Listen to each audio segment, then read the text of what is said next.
L'importance de la discrétion. J'ai oublié de dire quelque chose dans ma vidéo explicative du jour 7 pour le Alléluia Challenge, alors reste avec moi. À 1h06, le pasteur a dit dans le live qu'il était important de garder notre bouche fermée par rapport à nos projets, nos activités, etc. Ce n'est pas tout qu'on doit dire aux gens. Et je vais vous donner un exemple qui va vous choquer. Il a donné un exemple qu'il y en a qui vont être enceintes et vont vite l'annoncer, même le dire à la famille, et qu'après ils feront des rêves, des cauchemars où il y a des personnes qui leur courent après.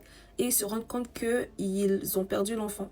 Pour dire que ce cauchemar représentait des personnes qui couraient après eux pour voler en fait leur bénédiction, pour voler leur enfant. J'ai donné cet exemple pour parler de l'importance de la discrétion et comment notre bouche peut être le frein de notre exaucement. Il a dit, si tu as un projet, tu as des choses que tu fais dans ta vie, des choses qui sont importantes pour toi, etc. Pas besoin de les crier sur tout le toit. Même parfois dire ça à des proches n'est pas recommandé parce que tu sais pas en fait qui te combat. Tu sais pas qui veut te voir réussir et qui veut que tu tombes. Même parler de certaines choses sur les réseaux sociaux ou montrer ta grossesse, certaines choses ne sont pas conseillées. À partir de 1h07, il nous a recommandé de prier pour la sagesse de Dieu, la sagesse de nous taire, la sagesse de garder des choses pour nous, la sagesse de ne pas partager les choses que Dieu ne nous a pas donné le OK de partager. Il a utilisé les versets dans Néhémie 6 et Néhémie 2 pour parler du fait que Tobija et Sanballat sont des moqueurs, des railleurs et des empêcheurs de destinée.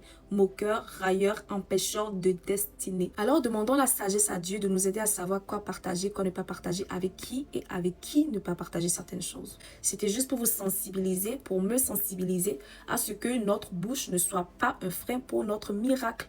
Pendant ce temps d'Alléluia Challenge et aussi après ce temps d'Alléluia Challenge. J'espère que cette vidéo vous a béni. Bye.